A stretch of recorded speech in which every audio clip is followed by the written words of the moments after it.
ক্ষমতায় কেউ স্থায়ী হয় না, হোক না সেরেনা কিবা হাসিনা, সে আরটা চিরকাল থাকে না।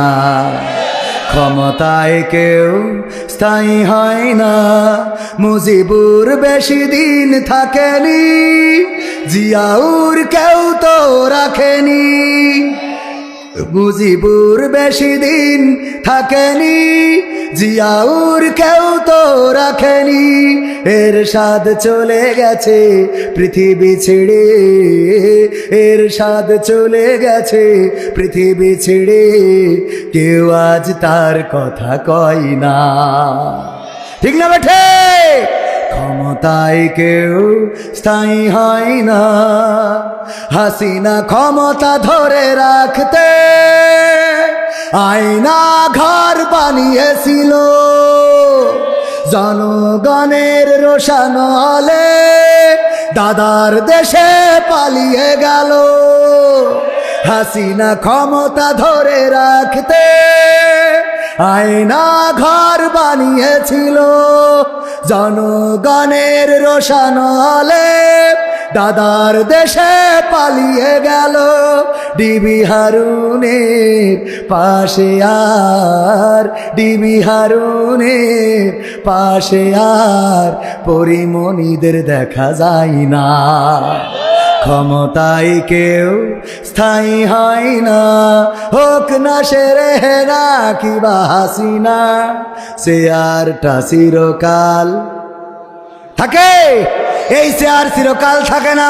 আমার আগে যারা ওয়াজ করেছে একে একে বিদায় নিয়েছে, না নাই নাই। আবার এখন আমি ওয়াজ করছি, আলোচনা করছি, এখন আমার চেয়ার আমার পাওয়ার।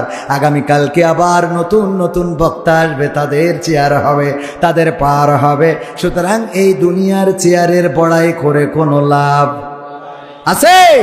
দুনিয়ার এই পাওয়ার কোনো পাওয়ারই না। দুনিয়ায় বলবেন খেলা হবে, খেলা হবে, আবার বলবেন পালাবো না। প্রয়োজন হলে ফখরুলের বাসায় গিয়ে উঠব। ঠাকুরগাঁওয়ে বাড়ি আছে না, আছে না? ওখানে যে উঠব, জায়গা দেবে,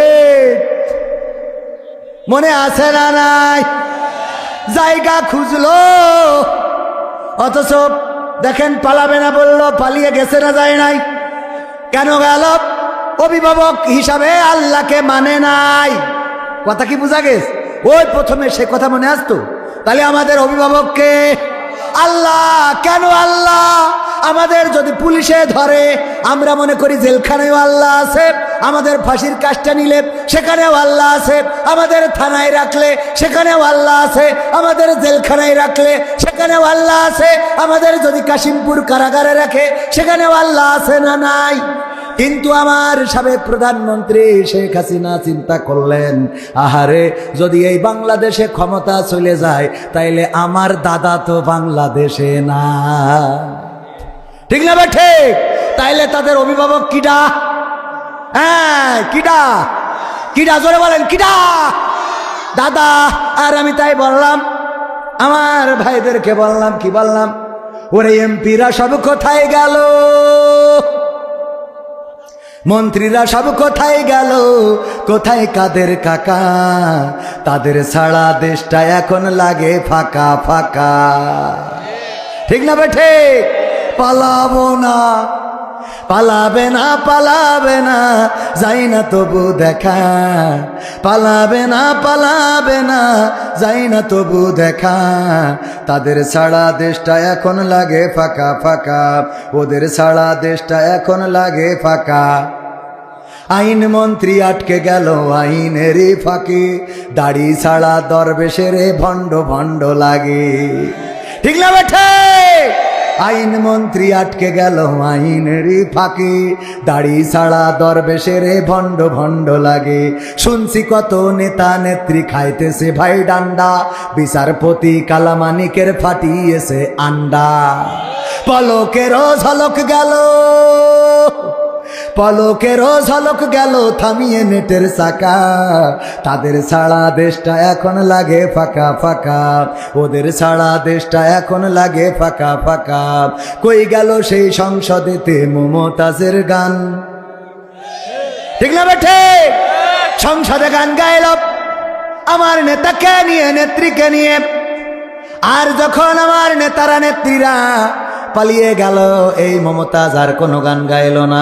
এই জন্য আমি বলেছি নেমো খারাপ, মুনাফিক, বেঈমান, এত করে দাগা দিলি রে ওরে মমতাজ, তোর অন্তত এই বিপদের পরে এই গানটা গাওয়া দরকার ছিল। আমার সোনার ময়না পাখি কোন বা দোষে দাদার কাছে গো আমরা দেশে কেমনে থাকি রে আমার কলজের ময়না পাখি, ঠিক না বেঠে? তবে তারা গান গাচ্ছে না তা না, গায়। কি গান গায় বলবো? ও আমার দরদি আগে জানলে তোর ভাঙা নৌকায় চড়তাম না। ও আমার দরদি আগে জানলে তোর ভাঙা নৌকায় চড়তাম না, ভাঙা নৌকায় চড়তাম না, আর এই বিপদে পড়তাম না। ওরে তার কাটা এসে খাইলাম ধরা, বিসিটাও তো পাইলাম না। আগে জানলে তোর ভাঙা নৌকায় চড়তাম না।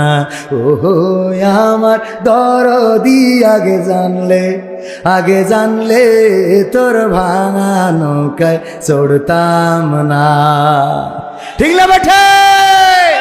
এই জন্য আমি বললাম কই গেল সেই সংসদেতে মমতাজের গান, কোথায় গেল হযরত বলা শামীম ওসমান? খেলা হবে, আসো খেলবো, তোমাদের কে আছে আসো, মনে আছে? খেলা হবে। কই গেল সেই সংসদেতে মমতাজের গান, কোথায় গেল হযরত বলা শামীম ওসমান? ইনু মেনন দীপু মনি আছে কারাগারে, বাপ করিলেও পাপ কখনো ছাড়ে কি আর তারে? কোথায় গেল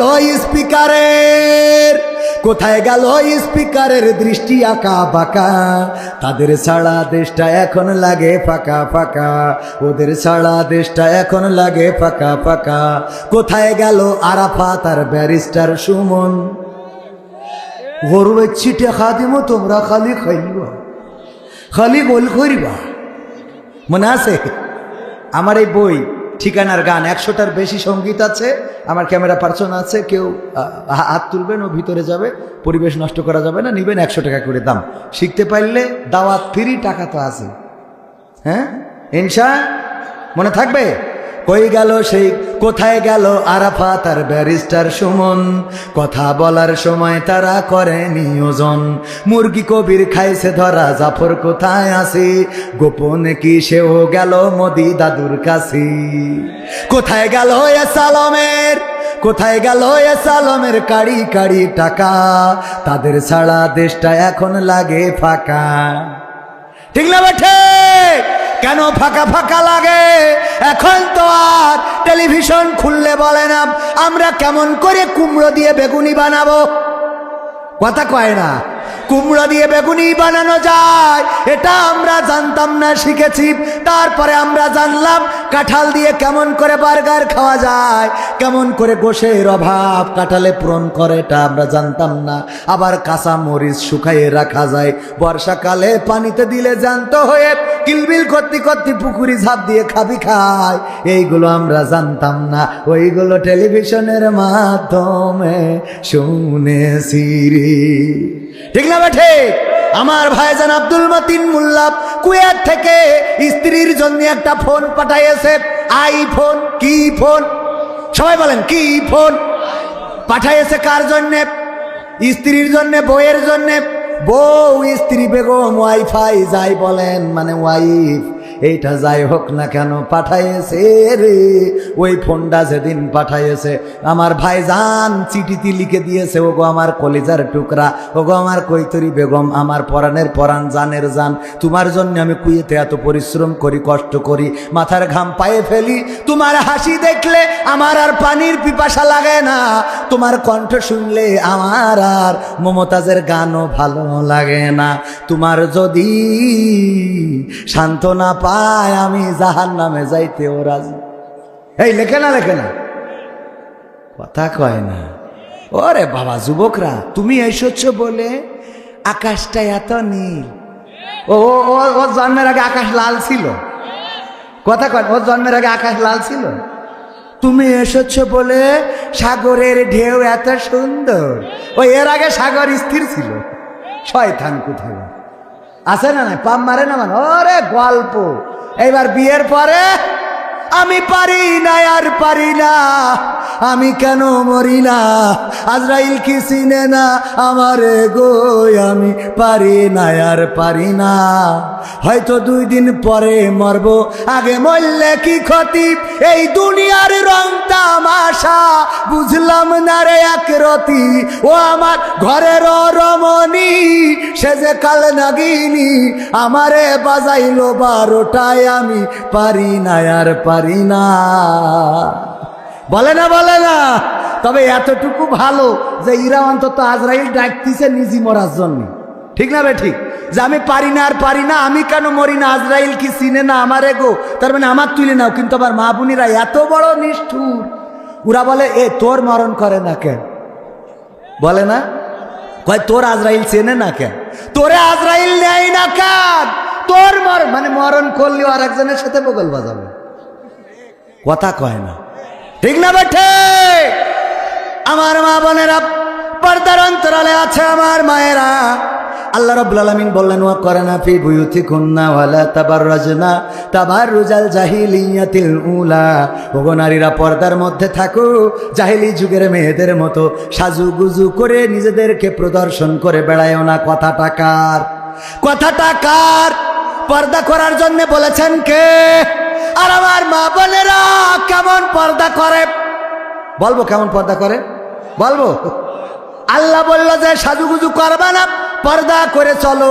আমার মতিন ভাই আমাদের নিয়ে পিকনিকে গেছিল বগুড়া পৌর পার্কে, যাওয়ার সময় বলল 10 জন হইলে আমি খাওয়াইতে পারবো, কিন্তু চিন্তা করলো লোক যদি বেশি হয়, এই জন্যে 10 জনের ভাত, আরো 10 জন যেন মুড়ি খেয়ে থাকতে পারে, তাই নিয়ে গেছে। তাহলে 10 জনের ভাত আর 10 জনের মুড়ি, টার্গেট কতজন? 10 জন। যে যদি লোক যদি বেশি হয় তাহলে মুড়ি দিয়ে এটা ব্যালেন্স করে নিবানে। এখন আমার জাকির ভাই দিয়ে শুরু করেছে, বলছে তুমি ভাত খাবা না মুড়ি খাবা, তা বলছে মুড়ি খেয়ে তারপর ভাত খাবো। মুড়ি খেয়ে তাহলে যে 10 জন আর 10 জনের মুড়ি আর ভাত ভাগাভাগি করে খাওয়াবে। চিন্তা ছিল যে যারা মুড়ি খাবে ওদের ভাত দেবো না, যারা ভাত খাবে ওদের মুড়ি দেবো না। পয়লা জিজ্ঞেস করি যে জাকির ভাই, যে জাকির ভাই তুমি তো সিঙ্গাপুরি থাকো, তা আজকে তুমি মুড়ি খাবা না ভাত খাবা? বলছে মুড়ি খেয়ে তারপর ভাত খাবো। তার মানে 2টার একটাও ছাড়বে। আমার মা বোনেরা বলছে আল্লাহ বলেছে পর্দা করো, পর্দা করো, সাজুগুজু করো না। ওরা বলছে আমরা হিকমত করে বুদ্ধি করে চলি, আমরা সাজুগুজু করি তারপর পর্দা করব। আগে সাইজে নাই, তারপরে কি করে? পর্দা করে। কইরি বাড়িতে বেরোয় যাই পৌর পার্কে যাই, আবার খুইলি আর আরে বাবা। হঠাৎ করে আমি যাই সামনে হাজির, আমি বললাম আব্দুল মতিন ভাই কিডা? হ্যাঁ, তাড়াতাড়ি করে মুখ ঢাকছে। বললাম ভাবি নাকি? তা বলছে মুখ ঢেকে না, আমার দোস্ত মুখটা খোলো একটু দেখাও। এই ভাই দেখেন দিন মালটা ঠিক আছে কিনা। বলছে এই তুমি জানো না আমি বেগানা মানুষের সামনে আমি মুখ খুলি নে। ওরে হাজি সাহেব, ও বেগানা মানুষের সামনে মুখ খোলে না। তাই এতক্ষণ তুই ঘষাঘষি করলি কার সাথে? কথা কয় না, আছে না নাই? মানে কথার কথা আপনার নেই, আমি ভাবি আবার ঝামেলা করে না। আপনার নেই আমি জানি, বিদেশে থাকেন, নিজে কাজ করতে করতে বোর সাথে কথা বলার টাইম পাই না, তার ডার্লিং এর সাথে কখন বলবো? ঠিক না বাট? হ্যাঁ হয়ে বুঝেছে ও, যাক তাও একদম ঠিক হয়ে গেছে। আল্লাহ কবুল করুন, বলে না আমি। ও আমার মায়েরা, এই জন্য বুরখা পরে যারা সাজুগুজু করে আর এক জায়গায় পর্দা খোলেন। তাদের জন্য শুধু এতটুকু বলবো, আল্লাহর নবী যখন আহত হয়েছেন উহুদের ময়দানে, রক্তে ভেসে গিয়েছে, দান দান শহীদ হয়েছে, আল্লাহর রাসূল হুঁশ হারিয়েছেন, চারিদিকে খবর ছড়িয়ে গেল, আল্লাহর রাসূল জমিনের পরে বেঁচে নাই। ফাতেমা রাদিয়াল্লাহু তাআলা আনহা শুনলেন, অমনি দৌড় দিলেন উহুদের ময়দানে, দৌড়ে ছুটে এলেন। উহুদের ময়দান মসজিদে নববী থেকে কাছাকাছি ছিল। তখনকার সময়ে এখনকার মতো ভালো রাস্তা ছিল না, বিল্ডিং ছিল না, সুতরাং আড়াআড়ি মারা যেত। আল্লাহর নবীর কন্যা ছুটে এসেছেন। আল্লাহর নবীর হুঁশ ফেরার পরে আল্লাহর নবী বললেন, ওগো মা ফাতেমা, তুমি কেন এসেছো? ফাতেমা বললেন, ওগো নবী, গোটা মদিনায় প্রচার হয়ে গেছে আমার বাবা বেঁচে নাই, আমি কেমন করে বাড়িতে থাকবো গো নবী, এই জন্য আমি ছুটে এসেছি আপনাকে দেখার জন্য নবী। আল্লাহর নবী বললেন, ওগো ফাতেমা, তুমি কি জানো তোমার বোরখায় একটা ছিদ্র রয়েছে, চিড়া জায়গা রয়েছে? ফাতেমা বলল, আল্লাহর নবী আমি জানি। ওগো আমার বাবা, আমি জানি। আল্লাহর নবী বললেন, ওই ছেঁড়া জায়গা দিয়ে পৃথিবীর কোন মানুষ তোমার গায়ের রং কি দেখেছে? ফাতেমা বললেন, আল্লাহর কসম করে বলি ওগো আমার পিতা, আমার বোরখার ছিঁড়া জায়গাটা আমি যখন মসজিদে নবী থেকে দৌড় দিয়েছি, তখন ছিঁড়া জায়গাটা মুঠ করে ধরে নিয়ে এসেছি। আমার এই ছেঁড়া জায়গা দিয়ে এই পৃথিবীর কোনো মানুষ আমার গায়ের রংটা দেখতে পারে নাই। আল্লাহু আকবার। আল্লাহর নবী বললেন, ওগো ফাতেমা, তোমার এই বোরখার ছেঁড়া জায়গা দিয়ে তোমার গায়ের রং যদি পৃথিবীর কোন মানুষ দেখে ফেলতো, তাইলে আমি নবী পরকালের ময়দানে তুমি আমার কন্যা ফাতিমা, এই পরিচয়টা আমি পরকালে দিতাম না। আল্লাহু আকবার বলবেন না? নবীর কন্যার পরিচয় নবী দিতে চাননি সাল্লাল্লাহু আলাইহি সাল্লাম। যদি গায়ের রং অন্যরা দেখে বলে, আর এখন আমার মা বোনেরা গায়ের রং দেখাতো যেমন তেমন, বিদেশে থাকে আর ফোন কল, স্বামীর সাথেও ভালো করে কথা বলে না, কিন্তু বল্টু যখন ফোন দেয়, হ্যাঁ বল্টু ভাই কেমন আছেন আপনি, এতদিন পরে আমার কথা মনে পড়লো বুঝি। হ্যাঁ, এর মধ্যে হঠাৎ করে মতিন ভাই যদি ফোন ঢুকায়, বল্টু ভাই একটু লাইনে থাকেন, আমি একটু আসতেছি, একটু হোল্ড করলাম। এই কি হয়েছে তোমার? কুয়েত থেকে খালি ফোন দাও কেন সারাদিন? তোমার কোনো কাজ নেই, খালি ফোন দেওয়া লাগে তোমার। টাকা পাঠাবা, গাবতলিতে তুলি মার্কেট করে চলে আসবো, এত ফোন দিবা কেন? বোর কাছে এত ফোন দিতে হয় কিসের জন্য? বউ হারাই যাচ্ছে না, আর একজন খেয়ে ফেলাচ্ছে, খবরদার এত ফোন দিবা না। হ্যাঁ বল্টু ভাই, সমাধান খুঁজে খুঁজে ক্লান্ত হয়েছো যারা, সমাধান যদি পেতে চাও, সব পথ গিয়ে ভুলে কোরআন দেখো খুলে, সমাধান যদি নিতে চাও, সমস্যা যত সব দূর করে দিবে রব, সমস্যা যত সব দূর করে দিবে রব, যদি তুমি যাও চেয়ে যাও সমাধান। সমাধান খুঁজে খুঁজে ক্লান্ত হয়েছো যারা, সমাধান যদি পেতে চাও, সব পথ গিয়ে ভুলে কোরআন দেখো খুলে, সমাধান যদি নিতে চাও। কোরআন ধরি না বলে, কোরআন পড়ি না বলে চারিদিকে হই লাঞ্ছিত, কোরআন জানি না বলে, কোরআন মানি না বলে সব অধিকার বঞ্চিত, কোরআন ধরি না বলে, কোরআন পড়ি না বলে চারিদিকে হই লাঞ্ছিত, কোরআন জানি না বলে, কোরআন মানি না বলে সব অধিকার বঞ্চিত। মরিচিকার পিছে না ঘুরে মিছে মিছে, মরিচিকার পিছে না ঘুরে মিছে মিছে, কোরআনটা খুলে দেখে না সমাধান। সমাধান খুঁজে খুঁজে ক্লান্ত হয়েছো যারা, সমাধান যদি পেতে চাও, সব পথ গিয়ে ভুলে কোরআন দেখো খুলে, সমাধান যদি নিতে চাও। কোরআনেই বলা আছে কোন পথে চলবে, কোন পথে মিলবে মুক্তি, কোরআনেই লেখা আছে কোন পথে শান্তি, কোন পথে আসবে শক্তি, কোরআনেই বলা আছে কোন পথে চলবে, কোন পথে মিলবে মুক্তি, কোরআনেই লেখা আছে কোন পথে শান্তি, কোন পথে আসবে শক্তি। আলে আর আলোয়ে প্রতারিত না হয়ে, আলে আর আলোয়ে প্রতারিত না হয়ে, কোরআনটা খুলে দেখে না সমাধান। সমাধান খুঁজে খুঁজে ক্লান্ত হয়েছো যারা, সমাধান যদি পেতে চাও, সব পথ গিয়ে ভুলে কোরআন দেখো খুলে, সমাধান যদি নিতে চাও। কোরআনেই খুঁজে পাবে সংসার নীতি, আর কি হবে রাষ্ট্রের নীতি, কোরআনের আইন চললে দেশে দূর হবে সব দুর্নীতি, কোরআনেই খুঁজে পাবে সংসার নীতি, আর কি হবে রাষ্ট্রের নীতি।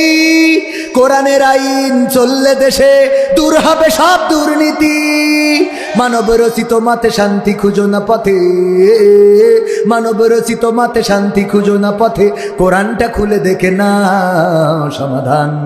সমাধান খুঁজে খুঁজে ক্লান্ত হয়েছো যারা, সমাধান যদি পেতে চাও সব পথ গিয়ে ভুলে কোরআন দেখো খুলে, সমাধান যদি নিতে চাও। কোরআনে বলাই আছে কোন পথে পরাজয়, কোন পথে আসবে বিজয়। কোরআন দেখানো পথে চললে মানুষ থাকবে না তার কোনো ভয়। কোরআনেই বলাই আছে কোন পথে পরাজয়, কোন পথে আসবে বিজয়। কোরআন দেখানো পথে চললে মানুষ থাকবে না তার কোনো ভয়। দুনিয়া আখিরাতে শান্তি পাবে তাতে, দুনিয়া আখিরাতে শান্তি পাবে তাতে, কোরআনটা বুকে তুলে নাও সমাধান। সমাধান খুঁজে খুঁজে ক্লান্ত হয়েছো যারা, সমাধান যদি পেতে চাও সব পথ গিয়ে ভুলে কোরআন দেখো খুলে, সমাধান যদি নিতে চাও। সব সমস্যার সমাধান